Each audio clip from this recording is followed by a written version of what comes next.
don't be overwhelmed by this. It's just a technology. Think about your creativity. Think about force that is pushing you forward. Don't feel crushed by that because it's just a corporation. It's just the internet. Like, you're worth much more than that. And just creating it, even on a piece of paper, it's going to be worth much more than creating in some software that's going to be replaced by another software.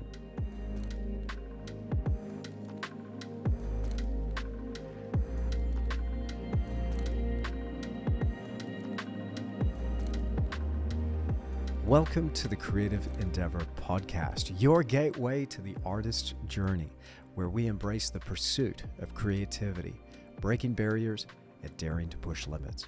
Tune in for inspiring tales of artists who dream big, persevere, and live their passion.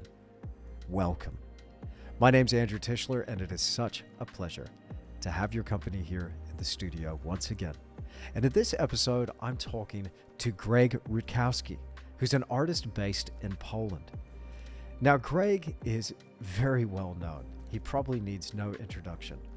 But in case you haven't heard of Greg, in case you're not following him on social media, Greg's work is incredible. He paints fantasy in a realistic style, reminiscent of the old masters. I get such a buzz out of seeing some of his fire-breathing dragons, warriors clad in shiny armor, and battle scenes that just boggle the mind. It really brings out something within me that was lying dormant since I was in high school, and I just look at these images and go, wow, that's so cool.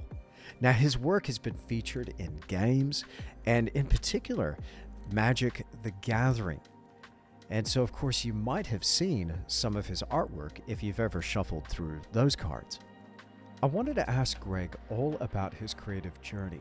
I think it's so cool when an artist finds a niche and they go after it with everything they got and they thrive within that niche. I'm telling you right now, it doesn't matter what you're into, what you're interested in, there will be an audience there for it. And that's why it's so inspiring to see an artist like Greg, who just unapologetically goes for what he's really interested in, and he does it so well. Now, recently, Greg has come into a bit of fame, and probably not for reasons that he would like, because his name has been used over 400,000 times in AI image generators as a text prompt. You see, there were people out there that were saying, give me a landscape or give me a portrait in the style of Greg Rutkowski. And every time they typed this name into the AI image generator, it would scour the internet, find some of Greg's work, and then spit out this abomination that was somewhat reminiscent of the style that it was just ripping off from either his website or places like ArtStation. Now, Greg's not the only one. There's a lot of other artists that have found themselves in this predicament. And this has resulted in a massive class action lawsuit.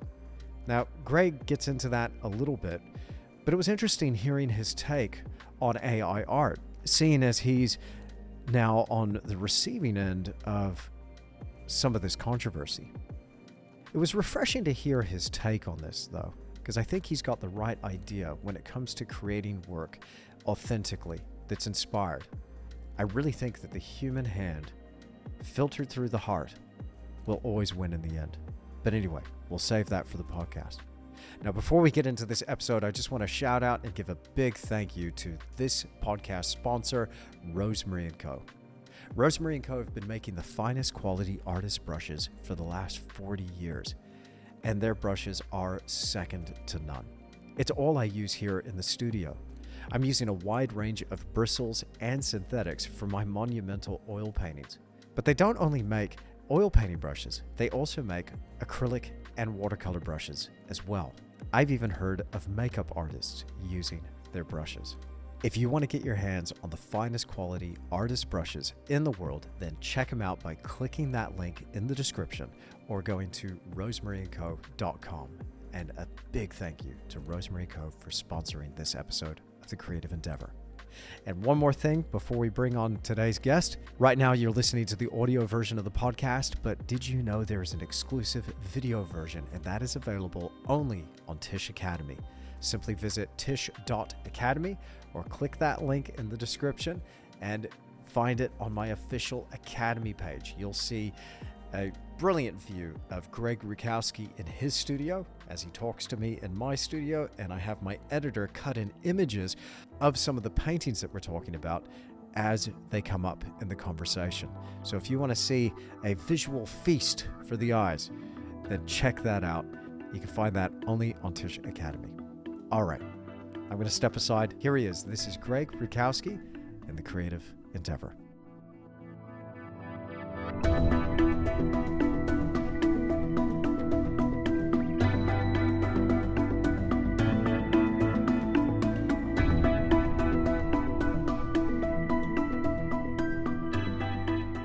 Greg Rutkowski, thank you so much for being here. It's an absolute pleasure to meet you. Welcome to the Creative Endeavor podcast. Likewise. Thanks for having me. It's really cool seeing this background that I'm seeing behind you here with some of these amazing dragon paintings.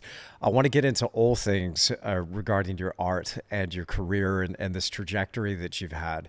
Why don't we kick things off here? This is really where I love starting the podcast, is hearing a little bit more about you and how this journey started. Because, you know, you're in a field creating work that is the dream of many people out there, I imagine, going, wow, if only one day I could do something like that. So tell us, how did it happen for you? How did you get your start? And what did that journey look like when it was just getting going? Oh man, that was like a hell of a journey, actually. I started out as a really young kid. When I started to draw and paint like when I was like 5 or 6, doing simple comic books and stuff. And then we're progressing with my skills and stuff. I was like pursuing something more serious. I remember when I was like 12, I started digging the art history stuff. Like I had the art history exercise book, something like that, with all the black and white illustrations of like old masters paintings. And I was like, wow, this is really cool. Like, would be cool to just approach that or get closer to the execution of that somewhere in a far future.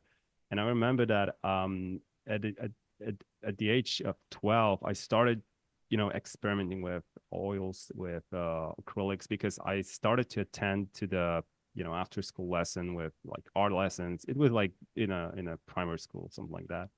And I remember that was my first journey with oil paints, and I really liked it. And I remember since then I started to treat art differently.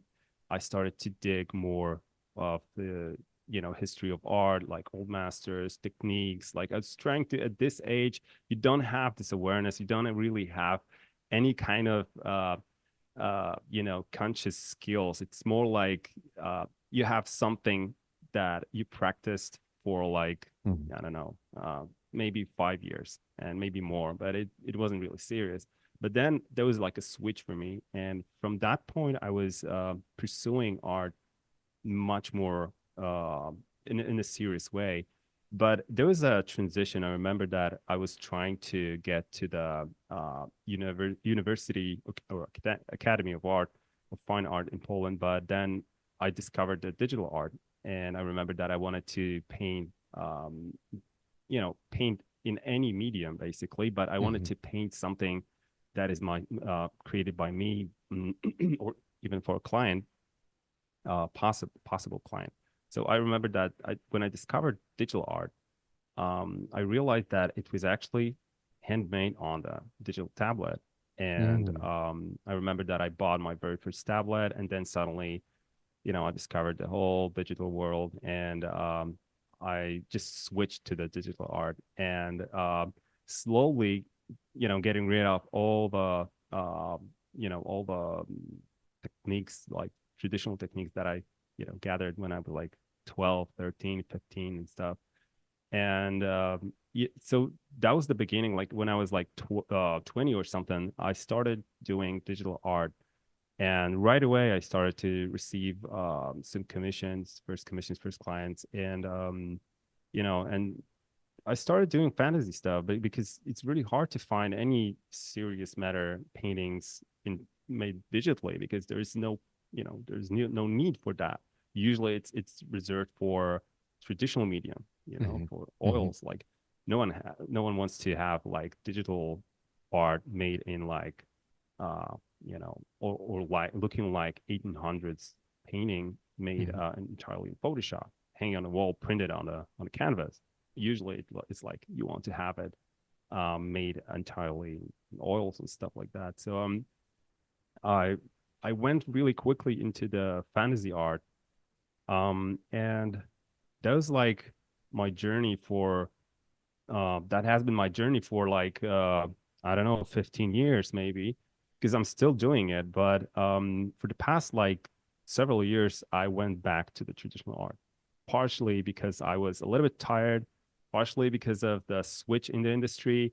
There Hmm. was like a couple of reasons. So yeah, to sum up, I'm in this point where I'm going back to the roots. Yeah. So yeah. Wonderful. It is really cool seeing the traditional work on your Instagram. I'm just looking at a reel right now that you've posted recently. This one here, uh, where's the title of it? It's a dragon kind of like neck facing downwards, just breathing this plume of fire. Just for the folks that are listening to the audio version of this podcast, extraordinary work. I'd love to hear just a little bit more though about that transition from the traditional back when you were younger, like going into digital, because you're so proficient at both. How long did it take, and what was that shift like from the easel to the tablet? Being somebody that paints digitally myself, I found that there was a bit of a learning curve. It was different, looking at the screen while you're drawing on a tablet and getting the feedback that way. I find that, when I'm talking to people, a lot of people struggle with that it's like, hang on a second, I'm drawing down here, but I'm not looking down here where my hand is moving. Um, how long did it take you to kind of pick it up and roll with it? And one more question I'd like to add to that is, where did you learn the digital skills? Because you're so proficient at the digital and oil painting, but where did you pick up those digital skills? Thanks a lot. Actually, it was very smooth for me. Like, I'm entirely self-taught in traditional background and digital background. So actually went really quickly from traditional art because it's like I was doing like probably a lot of artists. I was doing a lot of sketching, so it's more like sketching than rather than painting with brush. So it was pretty smooth because at the beginning you don't really use all the technical advantages of Photoshop. You just bring the simple pencil tool or brush tool and then you just make pretty much the same thing like on the paper. But one I struggle. I remember that I was struggling with the making the diagonal lines. For instance, when you do the diagonal line on the tablet on the flat surface and you see it on the horizontal on the monitor, you actually have different angle of the curve of the line that you just draw. Mm-hmm. And it took me like, I don't know, like probably a month maybe just to get rid of this weird feeling when you draw. It's a natural feeling. Mm-hmm. But then it was like all the advantages of that compensated that issue.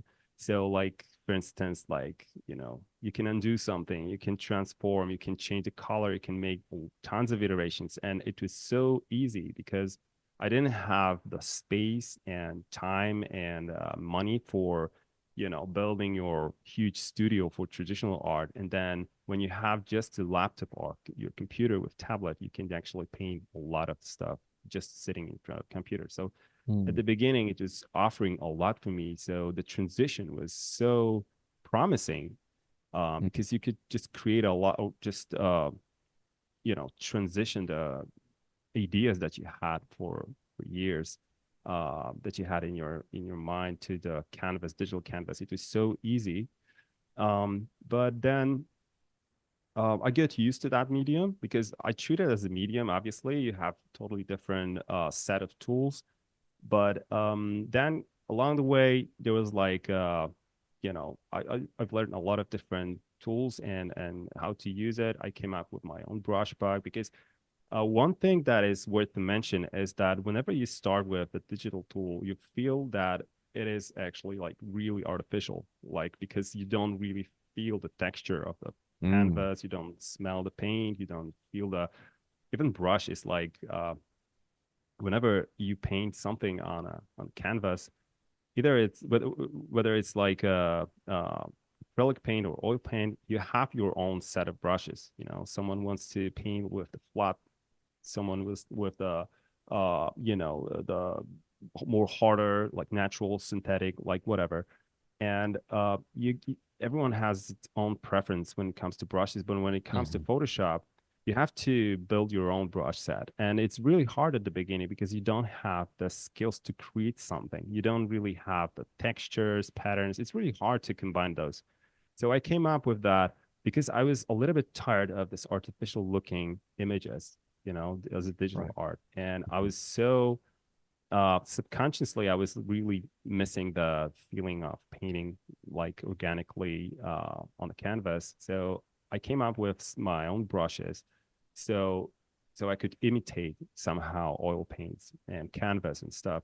So after a while, I was like getting some really cool results by just doing just a few strokes on on the digital canvas. And I remember that compensated that feeling, that bad feeling about artificial looking results.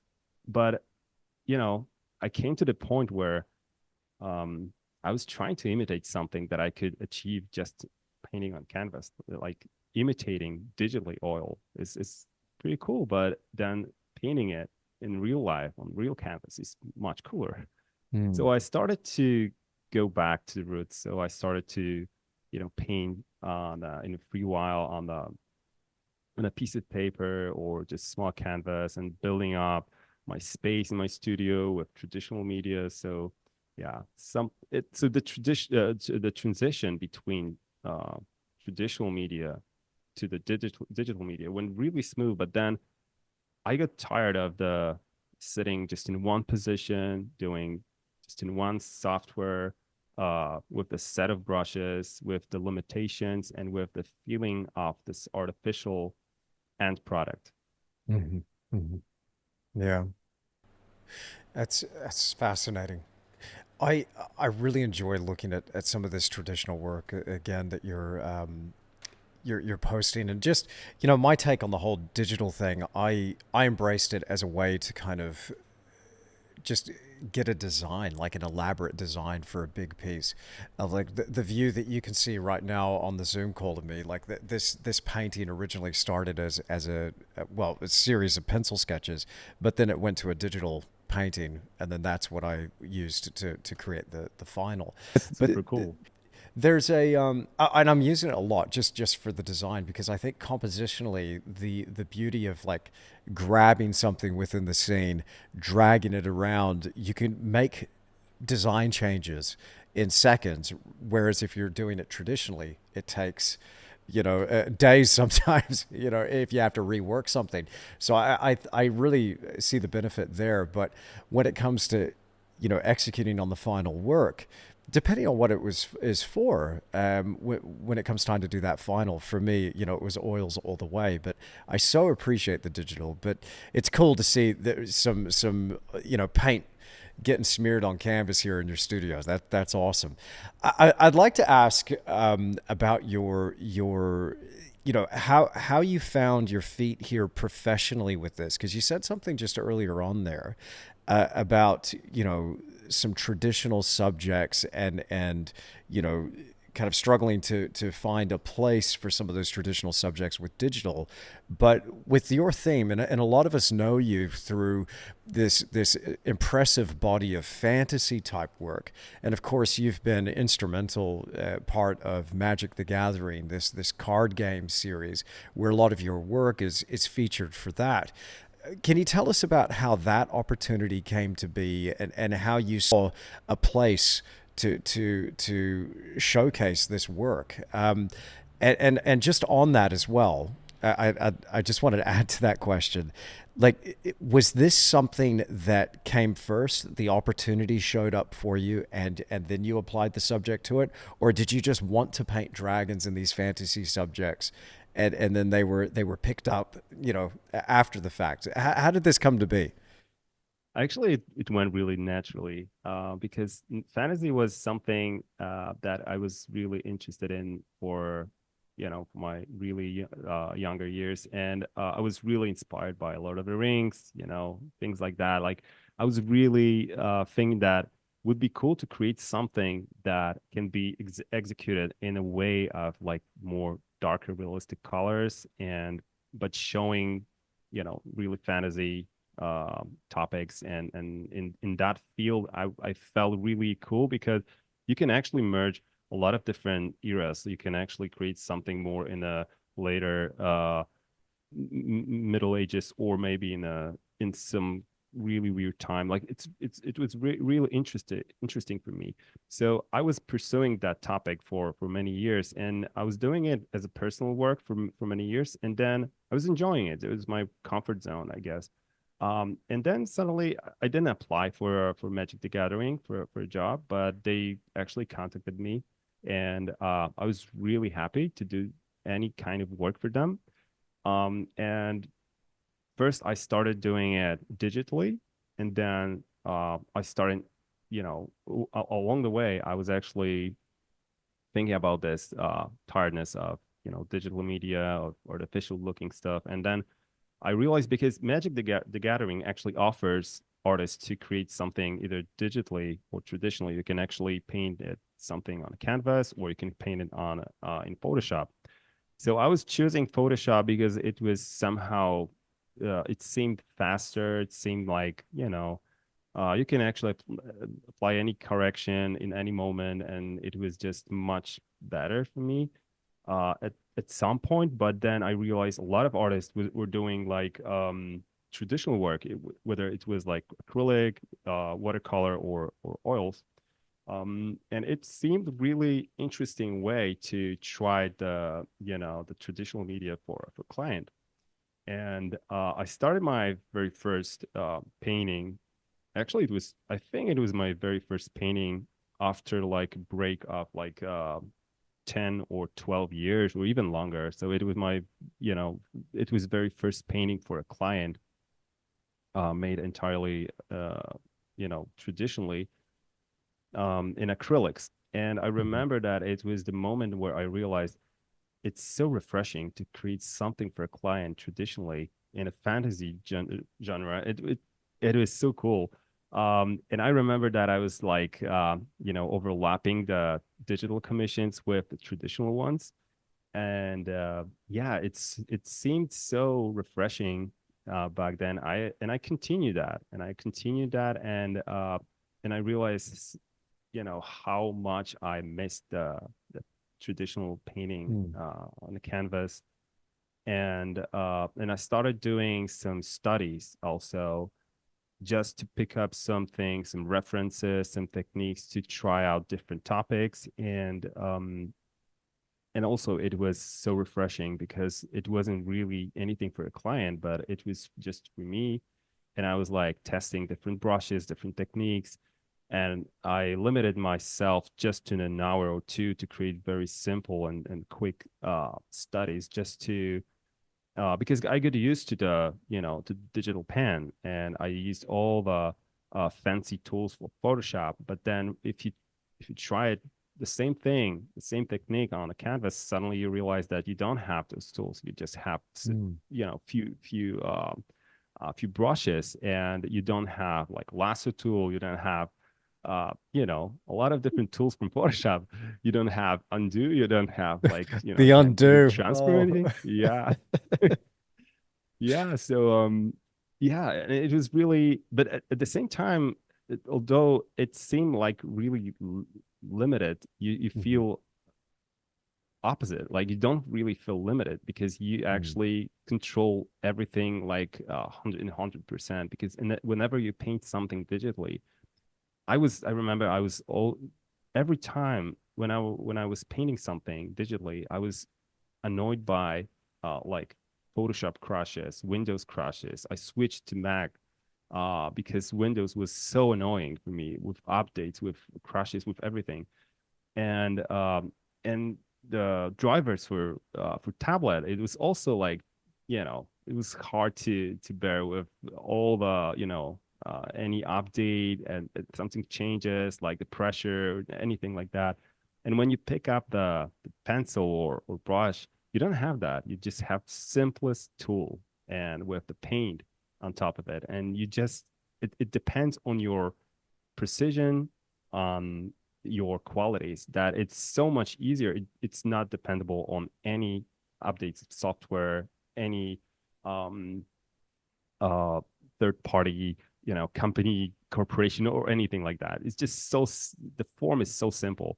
Yeah. That's why it's so different. And in some way it's much complicated because and in Photoshop you can actually like save a lot of copies, you can Mm-hmm. create a lot of different iterations, you can change the color. It's so much simpler, but then you lose the fundamental knowledge that is so important to know. And like Mm-hmm. mixing colors, like it's so much easier on Photoshop. You have like you can actually like, you know create create the totally new palette.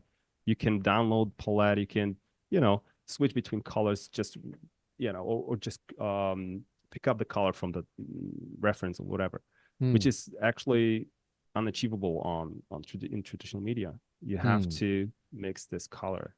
Obviously you have tools that allows you to be precise with picking up the color. You have Mm. Mm-hmm. um but it depends on the lighting on you when you're working on the canvas. Like if you have the lighting, like for instance, if you work on the daylight, it's like affecting your work. And if you work on a let's say candlelight, it's also like affecting the color palette, Mm-hmm. the temperature.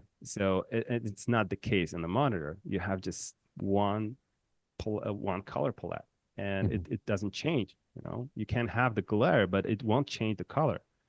So that's the thing. That's the difference that made me this transition. Especially that Magic the Gathering was Wizards of the Coast actually was the client that allowed, artists uh, to continue with the traditional media in the era of digital media. So Mm. most of the pictures that you see in the game companies, in a film companies, in this industry, in entertainment industry, it's really filled with digital art basically. So because it's much more versatile, let's say, you can create a lot of tons of layers, you can create like tons of versions, and it's just much quicker. But it's not necessarily good for creativity, I guess, Mm-hmm. Mm-hmm. because I was actually using a lot of different solutions that spit up the process, but then um, it was so weird for your growth as an artist, because you give up from the fundamental thing. If you have to like paint something on a canvas or on a wooden board or whatever, you have to, even if you're using like the projector or whatever to transfer your your sketch or whatever from the Photoshop to the canvas, it still requires from you the precision. It still requires from you the, finding the right color. It Mm-hmm. requires a lot of knowledge that is actually um, it's um, it's inefficient, let's say, Mm-hmm. in Photoshop or any other software, because Mm-hmm. you don't really pick up every color. You don't mix those colors. You just fill with one color. You have gradients. You have like creating like the smooth gradient on the canvas is it's quite a challenge if you're using brushes. Um, it's quite a challenge, and we have like a lot of techniques. Those techniques were invented in Renaissance. Like sfumato actually was the technique that created this, let's say the smooth gradient, which is available in Photoshop or any other software, just like that, but just one click. And so you don't really have to master this technique. And obviously, it's a good way in for productivity, let's say, to achieve Mm-hmm. the really efficient level of productivity. But then on the other hand, when you create that years over years, you forget to, you know, those fundamentals. You just learn new techniques, new solutions in those softwares. And being an artist, it's really, I think it's you lost your creativity in some way.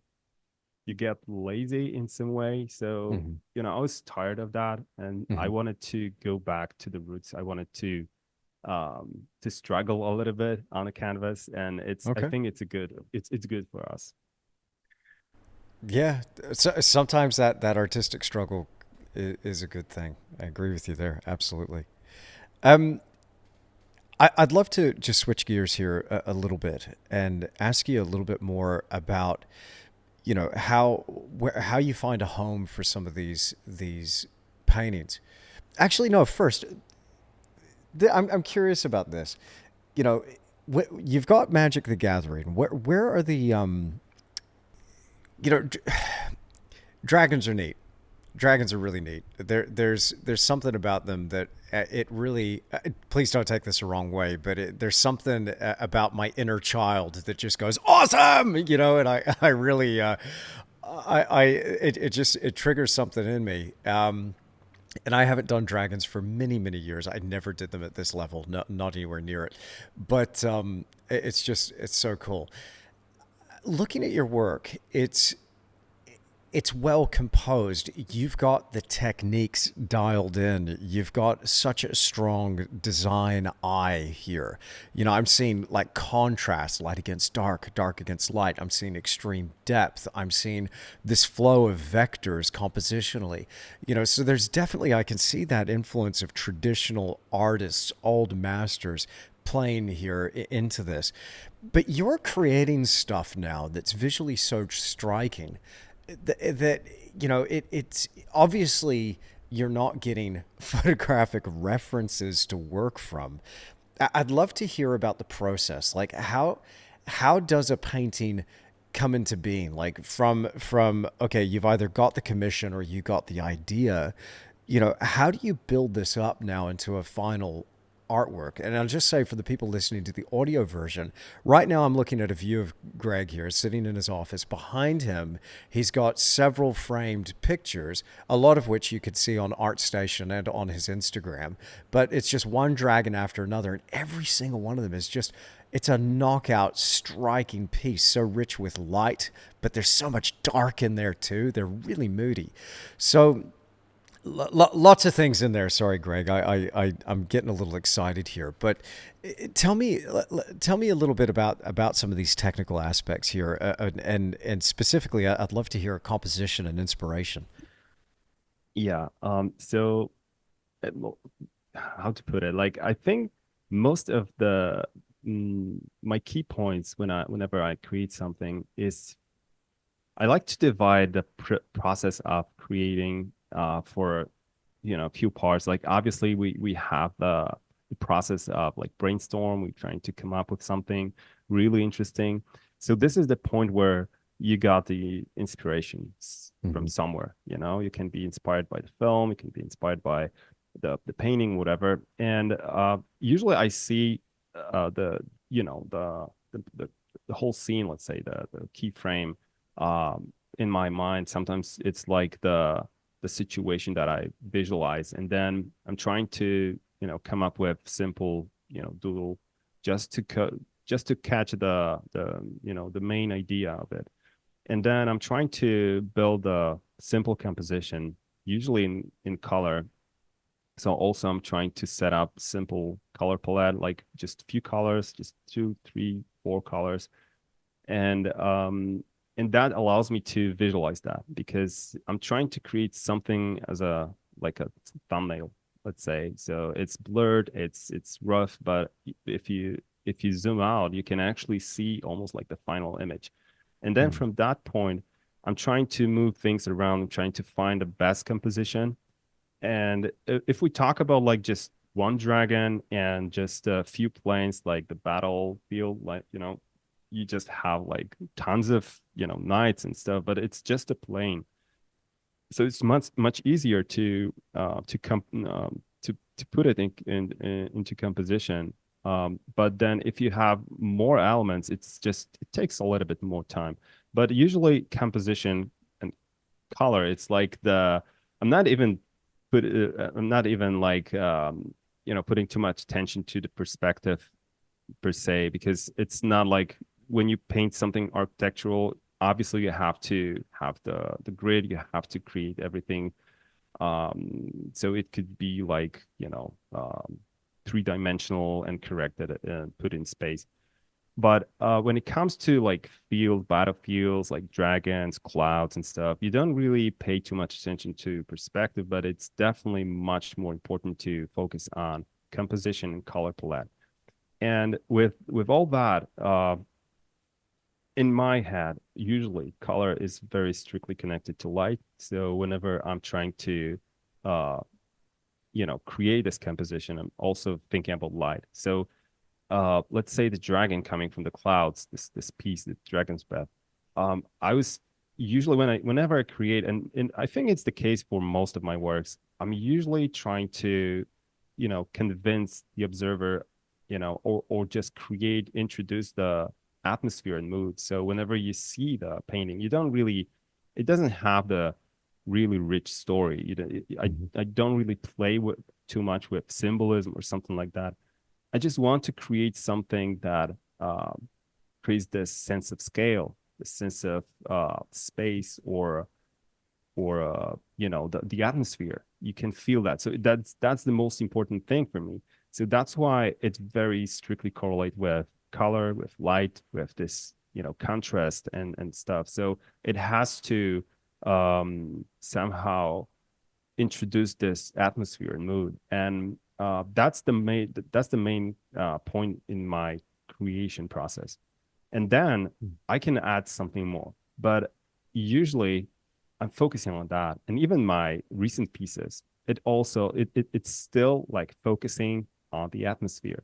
The battle that I'm creating right now on this canvas, it's still like I'm trying to focus mostly on the atmosphere, so you can feel the crowd, you can feel the dust in the air, but also you can spot the each knight and the Mm-hmm. armor, and but also it's important for me to put everything together in a way that is very convincing, in a color palette that is Mm-hmm. brownish, that is filled with slight uh slight tones of from different palettes. So it's not like it's the main key color is like the brownish something tones, but I'm trying to like connect that with the lighting.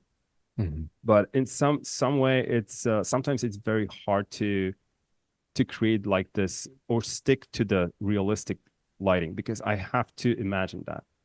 In most cases, whenever I painted dragons, all that came from my imagination. So I didn't have the reference for dragon, obviously. I didn't have the Mm-hmm. reference for huge battle from that angle.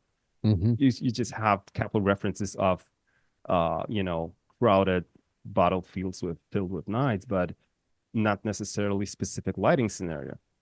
Obviously you can achieve that by creating something from assets in 3D software, but I'm not actually using any 3D software at the moment. Mm-hmm. And so I think most of the fantasy pieces were created mostly from imagination. I didn't really support myself with too much references, even from when it comes to dragons. Usually I'm just looking up for like scales sometimes. And I was looking mostly at the beginning. I was looking at the anatomy of the wings, like in bats or something, stuff like that. So Mm-hmm. Mm-hmm. yeah, The battle scene that you were just speaking about just a moment ago, I've pulled that up on your Instagram. Incredible. thanks. Handling a multi-figure painting and doing it that well is what a feat. Oh, It's it's so rough. yeah, it seems like a battle, not only, literally, but figuratively as well. So looking at this, are you those initial studies, like, are you studying each character and putting it together? Like, will you do an initial kind of compositional sketch of, okay, this is roughly what I see in my mind's eye, and then build it up piece by piece? Is that kind of how it's coming together? Yeah, this piece was actually created initially in Photoshop as a, as a compositional draw. Right. And Yeah. yeah, so I was like putting together a lot of different characters, drawing a lot of different angles.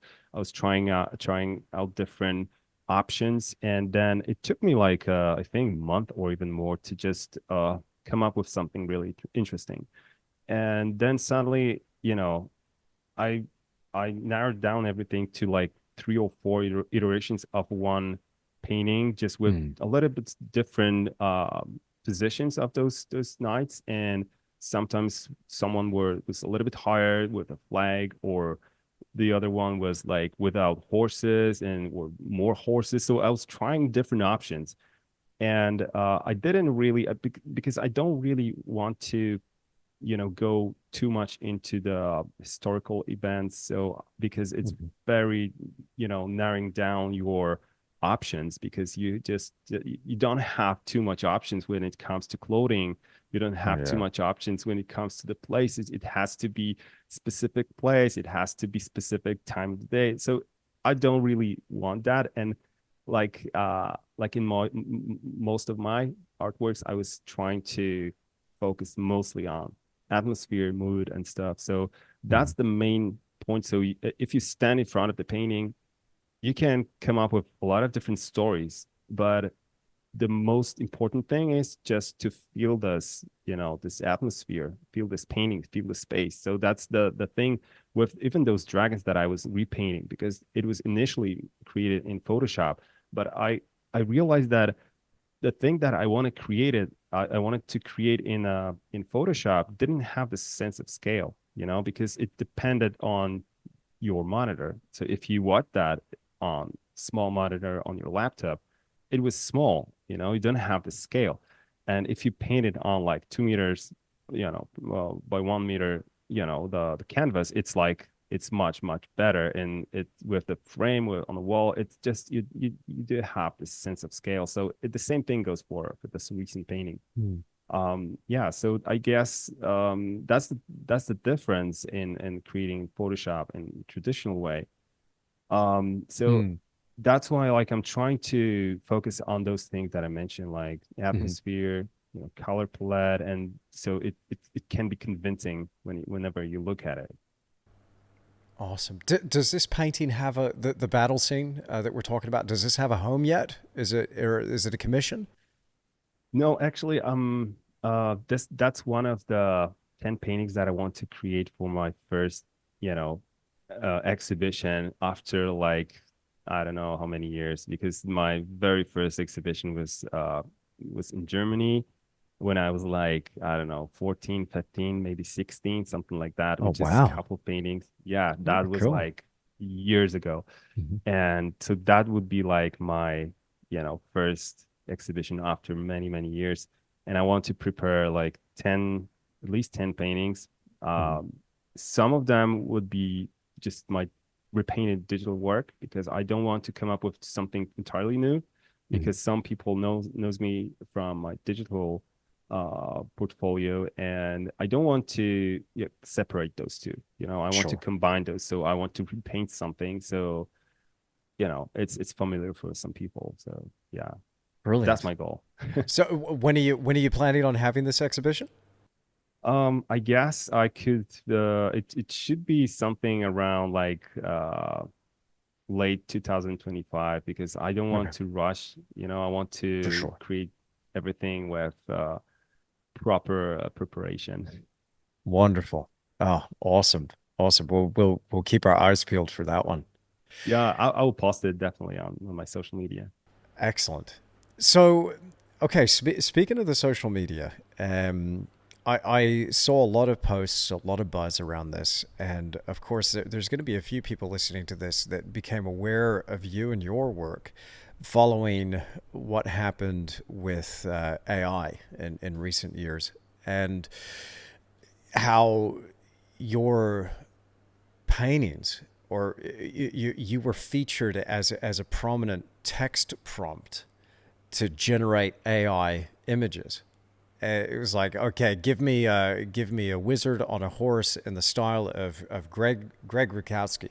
So Tell us about this for people that are listening to this that are perhaps not as familiar with the situation, and how you've got kind of tangled up in this mess with AI. Tell us how this came to be, and also I'd also love to ask you about some of your feelings regarding AI art. Yeah, right. So I discovered the AI generative AI somewhere in I think September 2022. Like I think it's almost like 2 years ago. And I discovered that a lot of people started to, send me messages that my name has been used in this and that and generator. I didn't know what was that actually, but whenever I typed my name looking for whether the client project was actually already published or not, I came up with a lot of different results that weren't mine. Like my name was, there was like a lot of different artworks as a result signed by my name that was created by me, but it was completely new. So I was like, well, it's created by Greg Rutkowski. It was, by Greg Rutkowski and it was so strange at the beginning, but it was like just a snowballing effect. It was like generating more and more results. And I remember that after just a couple months, my name has been used like 93,000 times. And then after a year What? from that moment, yeah, we counted like 400,000 times. But then, and it was, I'm not sure how many it is right now, but it started to affect my career. It started to be really annoying because people started to send me some weird, messages or posting like memes about like by Greg Rutkowski. And I realized that very quickly, anyone won't be like find my works on internet because it will be flooded by results created by generative AI. So Mm, whenever, someone type in the Greg Rutkowski in Google, there'll be like tons of results created by AI, but none by me because it's gonna be flooded. wow. And it was like very dangerous because that's the thing. If in the internet era we want to be visible, and Of if course. you're like, yeah, so if you're like artist and you actually really dependent on internet, you want to be visible, especially digital artists. If you're Hmm. like traditional artists, you have galleries, it's a little bit different, but still. And I remember that it was the very first thread that I've noticed. And and yeah, so after a while we came together with a few other artists, and um we started the class action lawsuit with Hmm. other artists against the generative AI companies. And it's going. And along the way, a lot of different artists from different industries started, different class action lawsuits, and I'm really happy about it because I think AI in general, maybe the technology is not a bad thing. Like we all use like Photoshops, like Blenders, every kind of software that is out there. But the core problem in that is AI is not really ethically made, is not morally made, and it's illegally made because it scrapes a lot of data that it wasn't really allowed to be scraped. I didn't give any permission to that. I didn't give any consent. And right now, if you post anything on internet, you don't have guarantee to not be scraped, because all the companies, corporations are using your data, your images, face. It's like even medical records can be used in whether it's like ChatGPT or any generative AI software. And that's really annoying. That's really, really scary stuff because Mm, it grows, and all the data is out there. And you right. have to, it's from my point of view, it's very hard to protect that because you Mm, put everything on your website and suddenly you realize that this website, like ArtStation, for instance, allowed to post AI stuff or to be scraped, or a lot of different companies and a lot of different services don't really pay too much attention to privacy right now. So it's a very huge problem.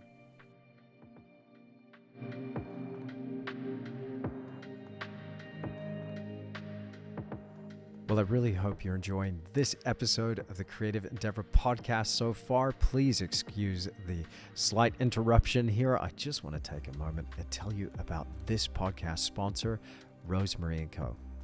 When I first started using Rosemary & Co brushes, it really opened me up to a whole new world of techniques. I'm telling you right now, a good quality brush makes all the difference. Stop buying the cheap and nasty stuff, and really treat yourself to some good brushes. Some of these brushes, they've lasted me years. In fact, I've been using Rosemary & Co since 2018, and they're just my favorite brushes to use.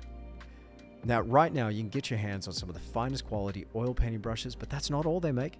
They make acrylic brushes, watercolor brushes. I've even heard of makeup artists using their brushes. You can find those by visiting rosemaryandco.com or clicking that link in the description. Thanks so much. I really appreciate Rosemary & Co for sponsoring this podcast, so please check them out and show them some love. All right. Thanks so much for allowing this brief interruption. Let's get straight back into our conversation with Greg Rutkowski.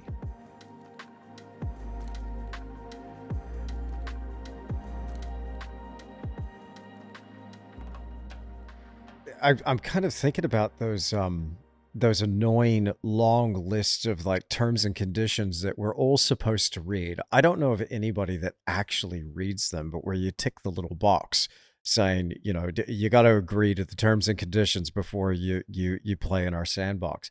So I mean, with your own website, of course, that's totally given that's yours and it's copyright free. But I saw something recently that whatever you post on Facebook, I mean, it's not yours, it's Facebook's.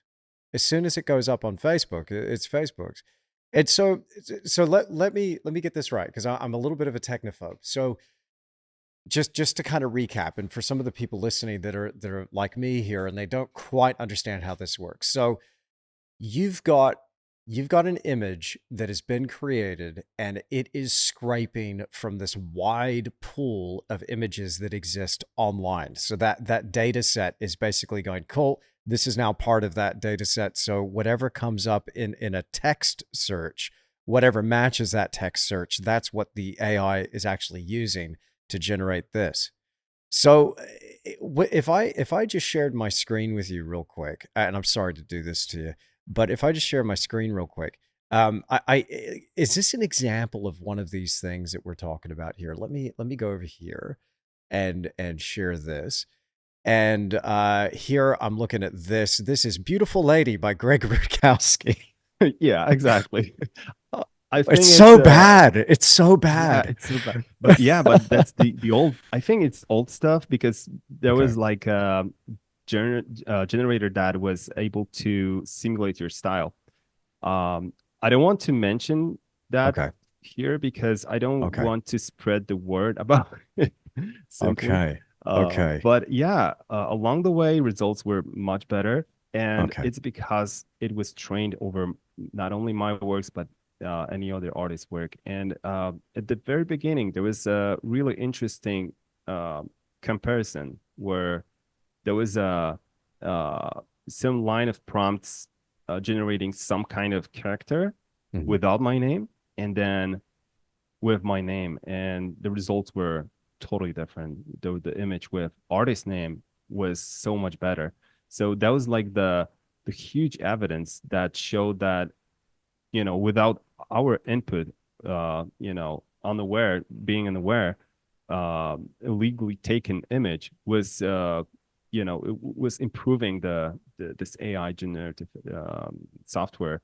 And so whenever you put my name or any other artist's name as a prompt, it quickly goes to the data base, and it's great. It combines those images, let's say, and pulling up different results from this huge data set. So and it's just in general, it looks like that.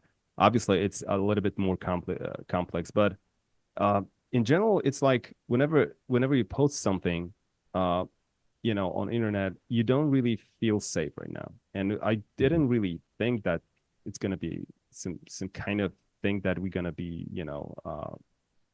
worrying about, Right. because before, whenever you post something on a social media, it was mostly to connect with people. Hmm. You post your stuff, someone likes it, and it's cool and Hmm. appreciate it.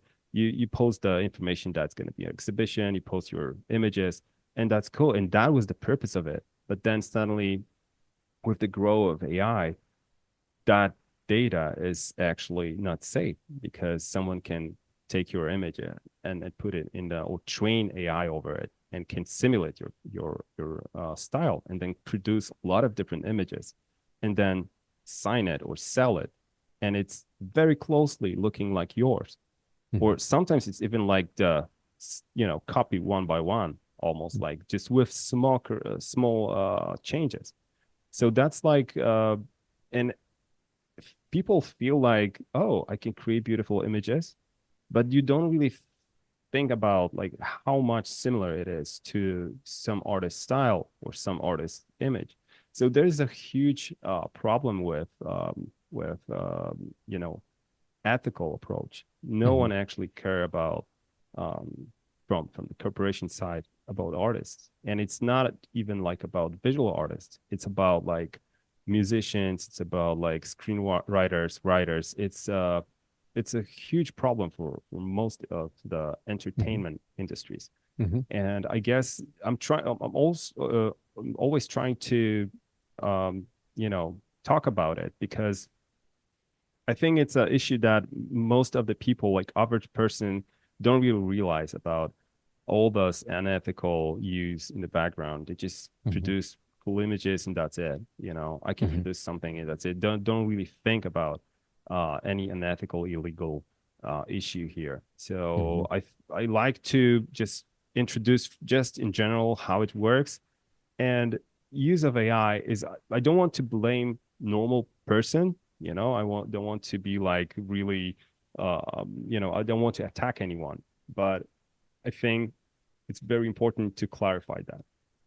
Yeah, for sure. No, I appreciate that totally. Do you feel that, I mean, when the rubber hits the road, when it's actually going to really start affecting people's income? And so now you kind of get yourself in a situation where if you had a company that didn't particularly care about the creative pursuit and artistic integrity, they're looking at their bottom line. So why would they hire Greg Rutkowski to do the painting when they can just get Tanya from accounts to do that? I mean, how much evidence have you seen so far of people, and including yourself, losing out to work based on this mindset? Because these companies, some of them are quite big, and to pay artists would be a huge chunk of their budget. Do you think they might be looking at saving some money here and going down this dark and slippery slope? Yeah, definitely. And it's already happening. And I actually witnessed that by myself. I can't really tell the name of the company, but they were using AI on an early stage production. So they were creating like early concepts. Uh-huh. So they actually get rid of the, junior concept artists, for instance. So they could create it as a kind of like an idea early, and then hire just the artist for polishing either AI images or artists to create based on that images. So um and it's happening right now, like all all the time. Like layoffs are like really really huge right now from the, I think it happened I think like from the beginning of 2024 or even earlier. And because some of the companies are using AI on the stage where you don't really have to pay artists to deliver the concept, because this concept gonna be changed into the 3D model, or gonna be like an idea or reference for artists to create something as a final product. So it's actually hidden. You don't really they don't show it as a final product, but they have, all the preparation filled with AI. They don't really have to, like, before you have to, like, either go by yourself, take photos, or create something like bunch of sketches. So you have to, hire a junior concept artist, wherever. And now, they can use AI without, paying money for a junior position or for a photographer or whatever. And it's obviously for them, probably it's much more profitable. But then again, I think end product and reputation is much, I think long term is much more important, at least from my point Right, of view. right. Obviously, Hmm. some companies are looking for shortcuts, and they wanted to, save some money off of, hiring, like, or using AI. But then on the bright side, I think that's going to be, I don't know, more appreciation for human craft, I guess. Hmm. It's like with the introduction of um the let's say furniture created in factory, Hmm. and if you have something handmade, it's like it's much more appreciated. It's usually it's also the a higher price for that, and the craft is appreciated. So I hope that it's gonna be turned around with in some way. It's gonna be like maybe in some way revolution, because I don't really believe in this kind of AI. Like I said it from the very beginning, that I think the field for AI is mostly in healthcare and science, and that should be strictly regulated in terms of usage of data, Hmm. from the internet, not using as a commercial product. So yeah. It's it seems like really good timing though. Your transition back into traditional media because of maybe but I think it'd be harder for AI to pick that up and replicate something in the physical. Maybe we'll get there. I sometimes have these nightmares of Boston Dynamic robots carrying paintbrushes and then, just based on text prompts and painting a portrait or a landscape. But I think we're a little ways off that. But creating something in the physical, I think it would be harder for it to replicate. But I agree with you. I think people are going to start yearning for once the fad wears off, and it's wearing off with so many. Um, you know, I for one, when I see it on social media and I'm looking at hashtags, for instance, on Instagram, and I catch myself, I'll look at an image and I'll be like, oh, that's quite good. That's quite inspiring. What's going on there? That's creative. And then it says AI. Most of the time you can pick it out, but sometimes it's a little sneaky and it doesn't come across right away. As soon as I say AI, move on straight away, move on. I'm not interested in the slightest. And I think there are others that are finding that. But there was something that's happened recently, which is this new platform that's opened up called Kara. I've noticed a post here on your Instagram about this. Tell me a little bit about this and what your how you found this so far. It looks fascinating. I have not jumped on the bandwagon yet, but I'm very interested. Yeah, so Carol is actually created by Jinya Zhang. She is photographer, really famous Mhm. and really good. Like she also is one of the plaintiff on our litigation case, our class action lawsuit. And she wanted to create a place really safe for artists to Mhm. create, to put work on online. And that's why the idea of it was really noble and really really rare in this time, because most of the social media or places where you can put your work is not really safe, at some point, because it's still fragile, it's still open for scraping. And Mhm. car is the place where you can actually feel much more safer in terms of scraping. So it's still in development. So they want to put the more secure way for putting the work, more verification for fake accounts and stuff like that. So it's very cool, and I'm really supportive. And I think I didn't have too much time to move all my works, but it's also worth to mention that it also works with the nightshade and with the glaze, which is the um, of Professor Benzow from University of Chicago, and they came up with the software that creates this glaze over your digital file, digital Mm. image, and it allows to confuse the AI. So whenever AI want to, let's say, scrape your image, and it doesn't see that in a way that you see. It actually confused the AI. And the Interesting. Nightshade tool, yeah, and the Nightshade tool is even more interesting because it actually poisoned the AI. So it's the yeah, Okay. it's a really interesting answer for illegal and unethical approach from corporations. And Kara is one of the movements, let's say, to work against that. And Mhm. I really support any idea that stands against the unethical, unmoral, and illegal use of the data that is not really allowed to use in that way, actually, Mhm. in a commercial project. So, I think that we came to the point in human development that we rely on technology too much. We somehow backed a little bit from the normal progress and creativity. We Mhm. before we actually were inspired by different artists, by different events, films, whatever, and we kept that in our minds, and we somehow, like, created something original from it.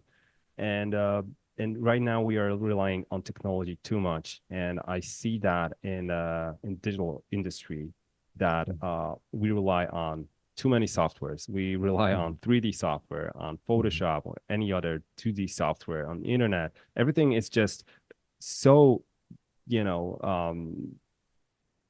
so demanding in a way that we lose this simplicity in creation. And I guess we witness something that is really weird, because if you want to create something, you have to be online, you have to have connection, internet connection, you have to Mhm. have this software updated, because Mhm. without that, you're gonna have crashes, you're gonna have you're gonna have to wait for an update, and that slows down the process. And Mhm. I've been there. I remember that I was waiting for 3 hours to my computer to update, to fix the drivers, and I was just so freaking, like, pissed, because I just wanted to paint. Mhm. And right now, when you paint something on a piece of paper, a canvas, it's not the case. You just paint and that's it. You obviously, there's some problems sometimes, but it you don't feel this de being dependent on some digital medium. And Mhm. with AI, it's Mhm. even worse, because it started to be introduced in more and more softwares.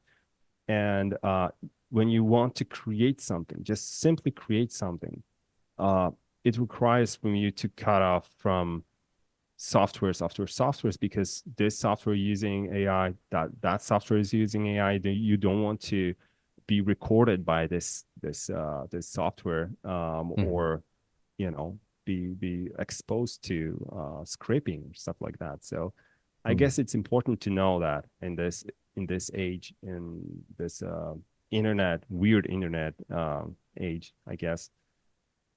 Yeah, so I think, at least for me, this transition to traditional media was driven by this tiredness of artificial looking product. I wanted to have something physical. I wanted to have physical contact with the paint, with canvas, Mhm. with that create the painting that is actually, worth something in a way that you hold the painting, you can, feel the texture, you can Hmm. appreciate it in some way. And I when I was creating the my digital portfolio for many years, I realized that it actually, whenever if my hard drive gonna, break or it's gonna die, I'm gonna end up with losing every file. I'm not Mm. I won't have any original painting, because even Wow. print is not original.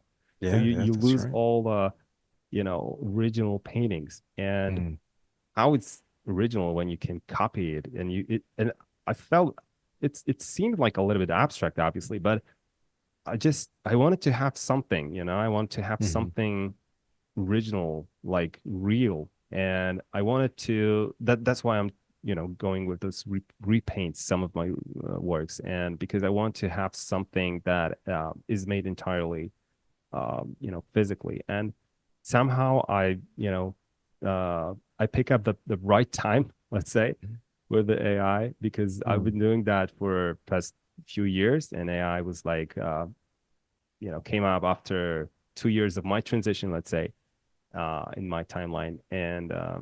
And yeah, I'm glad I did that before. I started that before AI, because I'm not sure Mm. if I could just, do that transition right now, doing like renting my studio, preparing everything. Like, that was quite a journey just to, make this transition, Yeah. because you know exactly how it is to just switch the studio, to place everything, to order everything from the very beginning. Like, you don't have anything, just order the right easel, like prepare the studio, like lighting, even. It's so much work.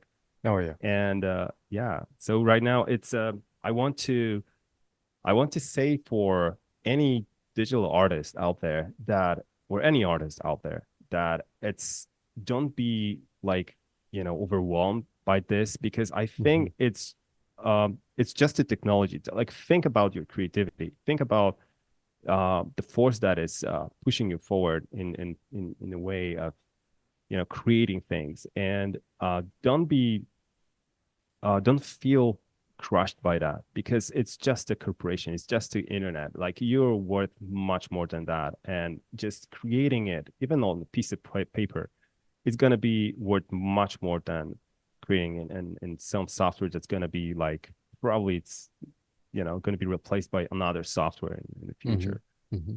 Yeah.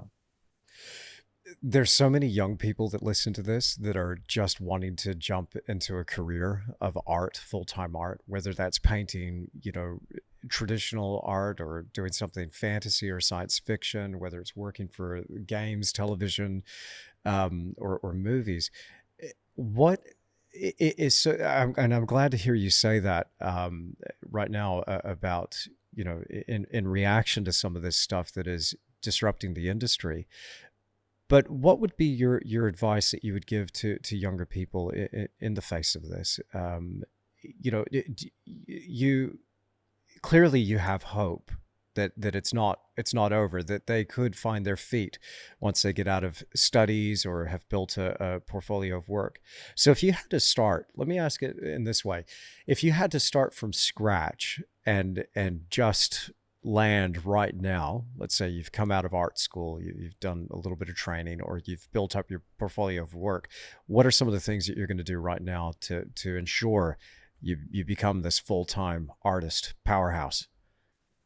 I would say that being as independent as possible is the best option. Like, just focus on the sets of skills that are immune, let's say, immune for any change in digital industry. Like, I like to say that, imagine if internet collapsed entirely, you know, and if you're dependable on one, set of softwares, let's say, uh, everything collapses, and everything, like, your whole body of work, like, or even like the experience from the past, like 10, 15 years, is just is vanished entirely, because you're not going to have that. Mhm. Any switch in internet, in digital, this whole industry, you're not immune to that because you're relying on that software. And if you have sets of skills, like let's say you're a good sculptor or maybe like draftsman or painter, whatever, do that. Do that in traditional way. Not entirely. You can obviously create digitally also, and I'm encouraging everyone to do in some kind of like you know to introduce the diversity. Let's say if you're doing something entirely digitally, try to draw something on a paper, try to paint, and then suddenly you realize that it's so much better to have different options.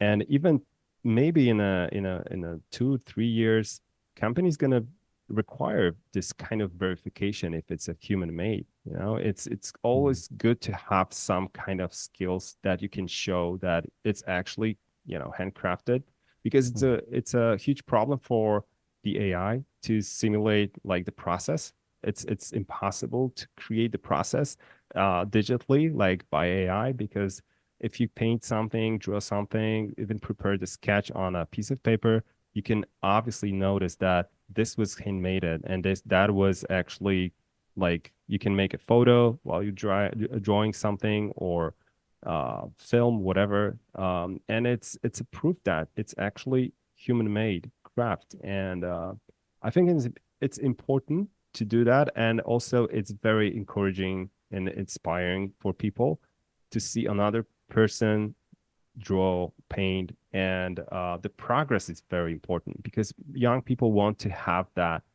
this end goal. They want to skip because the digital industry somehow, we got used to that because everything is shown on tutorials, videos, that, oh, you can actually achieve that by doing this and that. You can skip a lot of different process stages by using this software, for instance. And that's not the case. Like, we should be able to, go through all the process. We should create everything from scratch to the end product, be able to do that, actually. So I think it's going to guarantee or it's much more future proof to be like old fashioned creator, painter, or whatever artist, because it held this position for thousands of years. Like we had like oil paintings made in Renaissance era, and we still have Mhm. oil paintings, and it's still worth something. So I'm not sure, and I'm not really convinced that AI gonna replace that entirely, because even myself, my family, whatever, any person probably want to have real painting on a wall rather than digital print made by AI. It's just totally, totally, different product. Mhm. So I see that too. I see that too. I mean, you can just imagine a situation where everybody's arriving at the dinner party, and then so and so they look at the wall and they go, "Oh, new painting. Is it real?" You know, no, it was an AI. I bought it for so and so.com, and be like, "Oh, what a shame. What a shame." Or is it real? Yes, it is. Here's the artist. They painted by hand, really painted by hand. Yeah, I think it's going to become highly sought after. And if we just, maybe I'm biased, maybe I'm foolish, but I tend to believe that if we just stick to our guns here and lean into it as hard as possible, it'll be okay. It'll be okay. yeah, yeah, I hope so. Yeah, because I like to think that uh we we build the we build the fundamentals or foundation for future generations. So we Hmm. like to see for old masters. We like to seek for inspiration. Like, let's say, Sargent is a huge inspiration for Oh many yeah, artists living right now, yeah, right? for sure. And Sargent was like living in a I don't know, like beginning of 1900s, something like that, right? He died in like 19, I don't know, 2030, something like that. Hmm. So you have artists that lived like 100 years ago.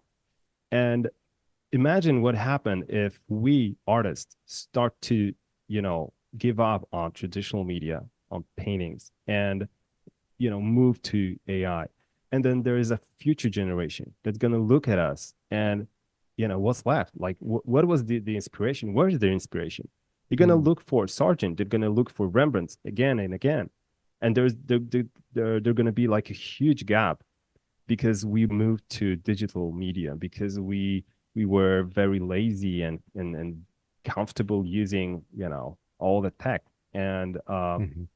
And I think what's really beautiful in art is that it's time proof. It's like looking at the Rembrandt's painting, you can still appreciate every stroke, every variation in color. And it's Mhm. very important to remember that. And it's very important to be aware where we are right now Mhm. as artists and what kind of responsibility we have um, towards future generations. And I think for me, it's the main force that is pushing me forward, that I feel responsible for the future generations, for art. Like I want to carry the torch. I want to go back to the roots. I want to, you know, to old masters to be proud of me for taking that stance, you know, and fighting for art. I love that. I really love that. That's beautiful. All right, on a completely another tangent. I'm really fascinated by this. How other artists do what they do, and what their daily life looks like. What are their habits? What's their routine? What does it take to do what you do? Can you kind of give us a rundown of your typical day, Greg? Like what's your routine like?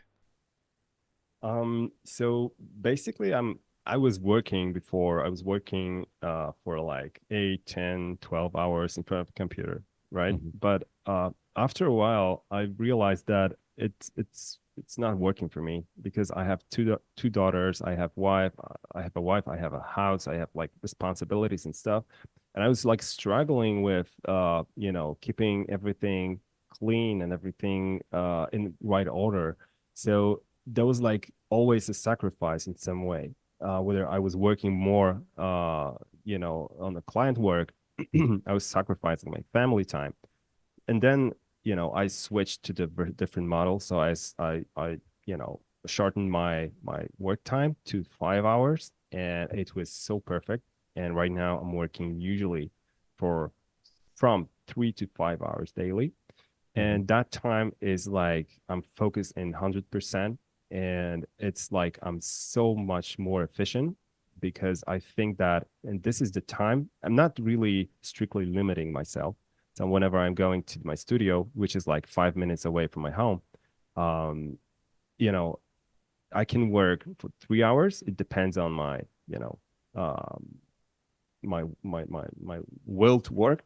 Hmm. But sometimes I can like work for 5 hours. It's very rare where I'm working like 6, 7, 8 hours. It's just one day per month maybe sometimes. And so usually I'm working, let's say, an average for 5 hours maybe in my studio. And it depends. Sometimes when I'm creating something digitally, I'm staying in my home. Sometimes when I'm creating something traditionally, because I have like it's split. Like I have separate studio Hmm. when I'm renting, and I have like a huge space for painting. But I have also some kind of like small French easel here in my room in my house, so I can like do some studies, quick studies, like later Hmm. in the evening. So but I'm really balancing my time. I'm trying to not sacrifice any, especially family time. Like usually I'm, switching to creative mode when I'm going to studio, and then I'm leaving that creative mode there. So I'm trying to get to home with a, clear mind. Sometimes it takes a while to just clear it, Hmm. and but it's very important to me. And also trying to balance the some kind of exercise or being outside, and trying to ventilate my room, so in my studio. So it's like yeah, I'm at the stage where I'm really trying to focus on each part of the life. So whether it's time with my family, with my daughters, or time outside, exercising, cycling, whatever, and in the studio. So it's still like, I'm still looking for a free while, but it's really hard, especially when you have a family Hmm. and a house and everything. It's just so many things to do and so many responsibilities. So yeah. I well, I like that a lot. I yeah, to me, like I think about that going, wow, that sounds like you might be onto a solution there. I probably work, well, I do. I work too much. I'm here, like to give you an idea, yesterday I got to the studio at 5:30 a.m. and I left at 8 p.m. And I do that a few times a week, but I try to take all of Saturday off and most of Sunday off. And the last Saturday was just wonderful. Like I spent the whole day with my son, and but I get caught personally. I find myself just getting caught for this need to provide and continue to work so that my wife doesn't have to. Uh, and then at the same time, just going, dang, but I miss my family so much. It's if there was a way that I could dial this back, I'd love to start making those moves. So that's inspiring. When I'm hearing that, I'm like, yeah, I think you got it figured out there. The thing with the this our solitude and loneliness as an artist, it's something that it's really, I realized that not that long time ago. Like I realized that, oh man, I'm sitting in my office, I'm in my studio for like a couple months now, and I don't visit anyone. Like Hmm. I don't, because we are really, it's not specific, it's not really popular way of working.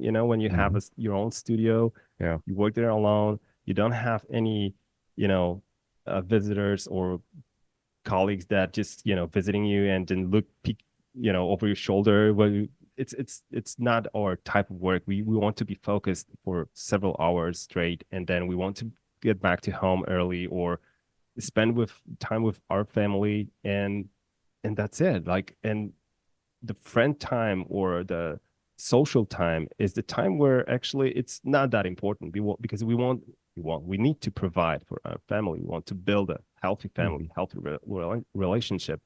We want to focus on our work and our uh paintings, and then we want to do something additional. Sometimes we want to read some books, we want to be inspired, we want, and Hmm. I've noticed in my case, uh, what I lack and is the social contacts with people. Like, Hmm. because it's just no place for that. Um, No. Sometimes whenever I'm just, it's random stuff. Like whenever I stumble upon some friend, whenever I'm doing something else, like I'm going for groceries or something, it's like, oh, I can, chit chat for a while, but then it's not the regular meeting. It's not the case when you're working in a studio filled with people, and then Hmm. when you work, you talk. It's like, that's why we very often listen to some podcasts and audiobooks, because we are Hmm. alone and we need to listen to someone. We want to, Hmm. I've been there. Like I was listening, I'm still like switching from classical music to like podcasts to interviews to like different kind of music, but then Hmm. no, it's too much. Like music is too much. I want to listen to some voice, because I've been there so alone for so many hours Yeah. and days. So yeah, Yeah. that's the It, case. it's interesting, isn't it? Like I find myself, yeah, in exactly the same boat. I've got to listen to some form of audio, whether it's a book or a podcast, an interview, or whatever. But recently, I'm blessed now because I've got a really good friend of mine who's sharing the studio with me. He's a Oh, sculptor that's and cool. and a model maker, and and so he's on one side of the studio, and we've got a big building. So you're looking at about a third of it Yeah, it's from the huge. from the corner. Actually, yeah. Yeah. And on the other side of this wall where all the paintings are hanging is the gallery. And so we're on the main street in the town where I live. So it's just a short, like 1 minute walk to Yeah, I get saw that here. on your video actually. It's a really cool Yeah. place. Yeah. So, but it's nice having Mike here because he'll get here, after me in the mornings, but from about 6 a.m. we'll have a good chat while I'm drawing and he's doing something at the computer or whatever. Yeah, But that's important. we'd also have a team of people that are working in the center of the space now, that are editing together all the content that we're producing. So this is Oh, that's cool. it's a little Yeah. bit of a creative hub. Well, we'll see how it works long term, but that certainly has helped some of that loneliness that I was feeling because I spent years. It took several years to kind of get used to that feeling of just going, well, this is Yeah. it, and I'd prefer to deal with this feeling like I'm missing out than miss out on my career. So Yeah. I'm just going to accept this as my fate. I had a good friend, just on that. I had a good friend years ago, sadly no longer with us. His name was Matt Doust, based in Perth. Wonderful portrait artist.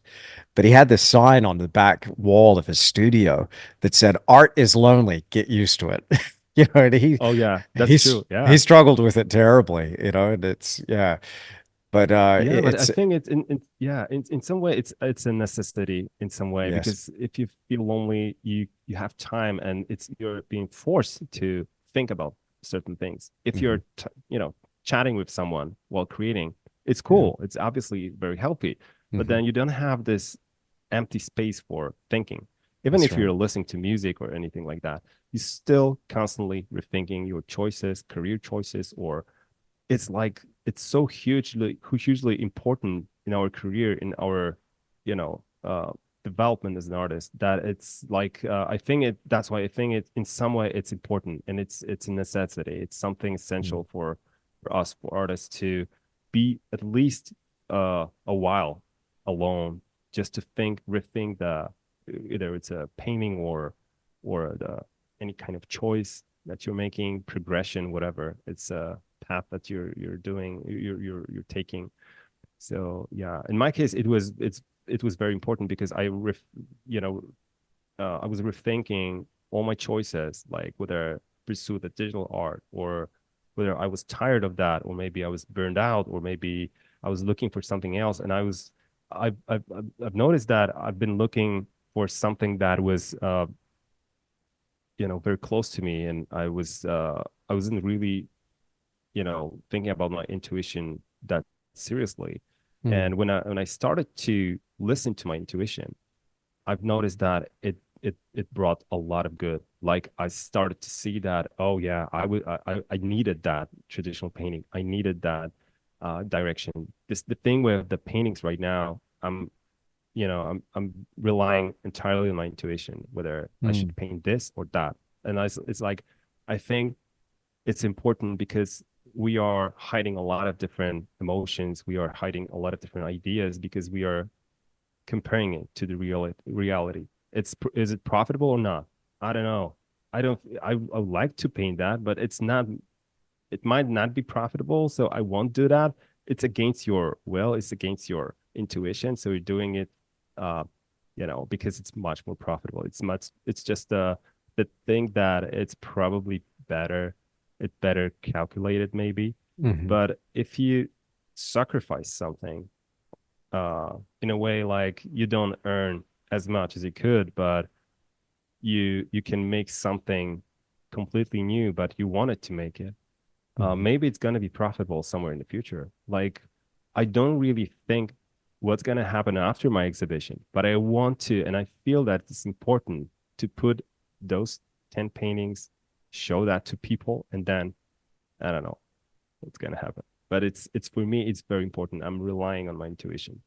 It's something that I want to meet with some kind of quality that I have in my mind, and some kind of path that I was, not getting into in my past.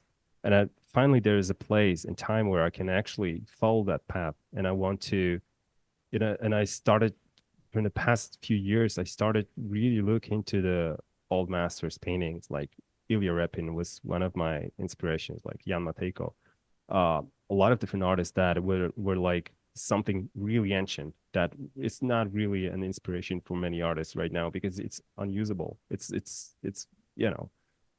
no one paints like that right now because it was either very groomy, with dark colors, with or scenes filled with, knights. It's like, it's very ancient. It's very Mm. like almost like unusable today. And I think somehow it's very important for us to carry that, carry on with all those values, all those ancient techniques. That's why I'm really a fan of going back to more like academic, school of painting rather than looking for something really modern looking, really going back to the roots sometimes is very refreshing, very important.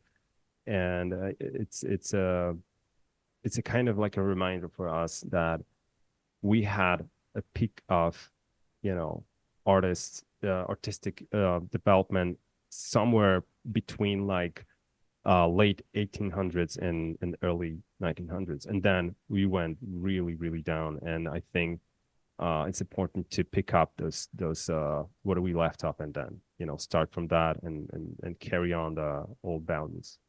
Mm. Wow. That's, yeah, beautiful place to kind of tie a bow around this podcast, Greg. Thank you so much for your time here on this episode. It's so inspiring to hear your story, to get a chance to meet you, having followed you now for a while. I'm Yeah, just likewise, actually. blown away by your work and the quality of what you Thanks. produce, and I'm really, really also inspired and encouraged by your stance in regards to things with AI, but you're waving the flag for traditional media. I just think that is awesome. Thank you so much for being on this episode of the Thanks Creative for having me Endeavor. on. Actually, it was a pleasure, really.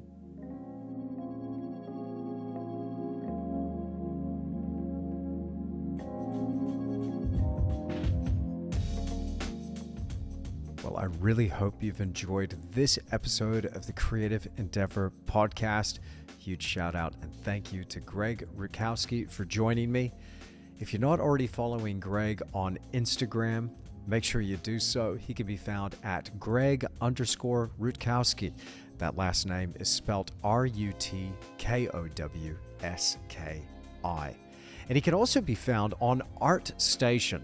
Go to artstation.com/Rutkowski. Now, if you enjoyed this episode, then please do me a huge favor and leave me a rating or a review on whatever audio platform you're listening on. And also, don't forget, if you ever want to tune in to the video version, that can be found exclusively on Tisch Academy. Check out the link in the description down below. All right, I'm going to get out of here and get back to painting. It's been an absolute pleasure having your company here in the studio, and I'll see you again in another episode of The Creative Endeavor.